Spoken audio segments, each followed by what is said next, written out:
Guys, good day and good afternoon. So, medyo matagal tayong hindi napag-vlog kasi yun nga, yung sa likod ng farm natin, inaayos talaga natin. No? So, all goods na, so babakura na lang. Guys, maraming nagre-request. Boss, baka pwedeng masilip yung anak ni Mati. Ni Maton, no? So, ipapasilip ko sa inyo ang anak ng ating 7 times winner na mga prinsipe. Kung saan itong dalawang manok na ito, guys, actually ayan silang dalawa.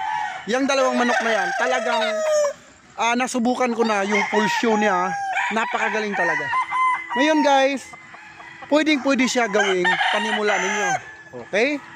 So, guys, kung lagi kang talo, kasalanan mo yan. Bakit? Kasi meron ka naman talagang pang-invest, hindi mo lang ini-invest. Bakit? Kasi naniniwala ka sa sabi-sabi ng iba na yung manok ni may sinyal. Yung manok ko okay lang kahit mestizo, pero ito, magaling ito sa labanan. Ano nangyari? 'Di ba? Papasok ka. Pag-uwi mo malungkot ka. Bakit ayaw mo subukan ang manok ng GTP kung saan merong 80% winning line?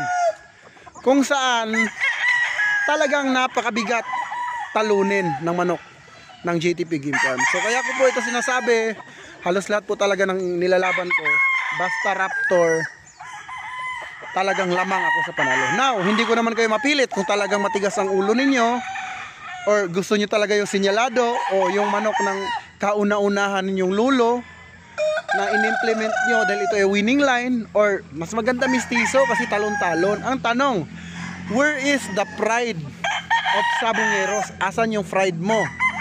Asan yung hinahanap mong mag-showtime sa sabungan? Okay lang ba sa'yo na manalo ka tapos talon-talon yung manok mo? Ako, di bali matalo. Wag lang ganun ang laro. Mas gugustuhin ko pang matalo kaysa manalo na patalon-talon yung manok ko. Walang pride. Kung sasabihan nyo naman ako na, boss, maglaban ka muna. Kung alam nyo lang, kung nakapalo lang kayo, napakarami ko pong laban. Okay? Now, papasilip ko sa inyo yung panimula ninyo. Ikaw na nanonood sa akin ngayon, lagi ka nalang talo. Lagi ka na lang malungkot. Ito na yung chance mo para subukan. Wala namang mawawala sa iyo kung susubukan mo si GTP. Ano ba mawawala sa iyo? Yung bariya na presyo ng manok ni GTP na pwede mo siyang i-compare kahit sa mga bigating breeder kasi manok nila rin ito. So kung i-compare mo to sa ibang bigating breeder, manok nila to dito lang nag-asawa at dito inalagaan at dito na-develop yung napakataas na winning line. Nung na-develop ko na yung pinakamataas na winning line ng Raptor, nag-stop ako doon.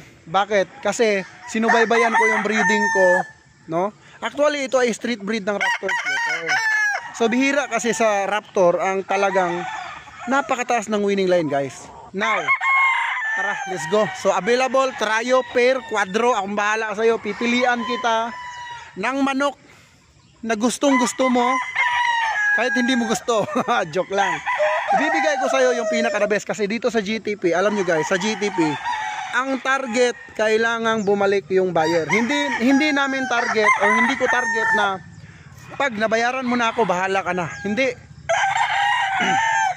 I care about you, but you cannot care me. Tara guys, let's go. Pakita natin yung mid to high station ng mga fighter and yung pang commercial. So tara, let's go. So guys, ito muna yung manok ng fighter. Anak po ito ni Maton. Ayan. Ang kagandahan dito kasi yung tahid niya, guys, itim, no? Itim yung tahid niya. So dun pa lang sa itim ang tahid, napakatigas talaga ng mga Raptor pagka itim ang tahid. Kasi ito ay subok ko. So pag naglalaban ako, guys, ganyan lang po yung sukat, no? Now, dahil siya ay mid to high station, siya, pang fighter. Okay? So pwede tayong magpalabas ng ganyang sukat. Kung tryo ang kukunin mo, dapat yung gagamitin nating babae dyan ay medium at high station para makuha mo yung ganyan, no? At makuha mo rin yung derby size. So yan pa lang, sukat na yan, guys. Yan ang pinakagusto kong broodcock. Yan, ganyan. Kasi yung mga nakin yan, ganyan ang sukat, mga fighter, no? So, tingnan nyo naman guys. Look at this beautiful. Look at this beautiful. Yan yung pinagmamalaki kong Larry Romero sweater. One of the most and highest winning percentage in my farm. Diyan din ako kumita ng kumita. Diyan ako pumaldo ng pumaldo sa mga laban ko. Sa sukat na yan. Now, dito naman ako pumaldo sa commercial. Ayan, ito naman yung commercial. So high station siya. Mula ulo mukhang paa. Hindi guys, no? So high station siya, derby size.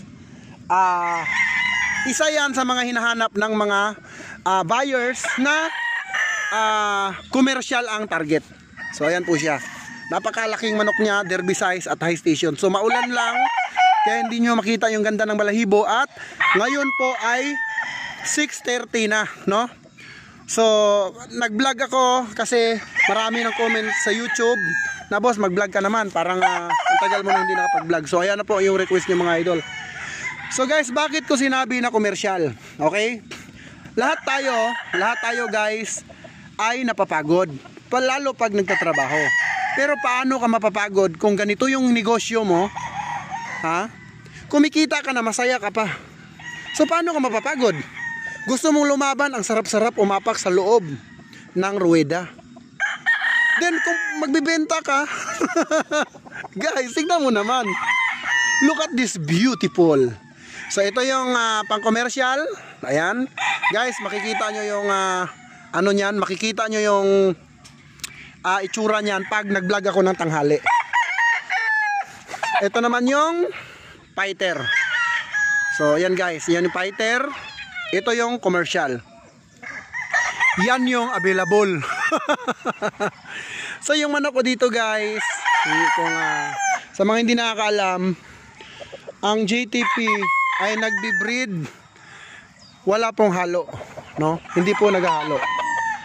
Ayan, pakita ko naman sa inyo yung pang-commercial na Zanino White General at papasilip ko sa inyo yung aking Zanino White na Dublicara. So ayan siya, nakita nyo naman, hindi ko talaga binenta yan.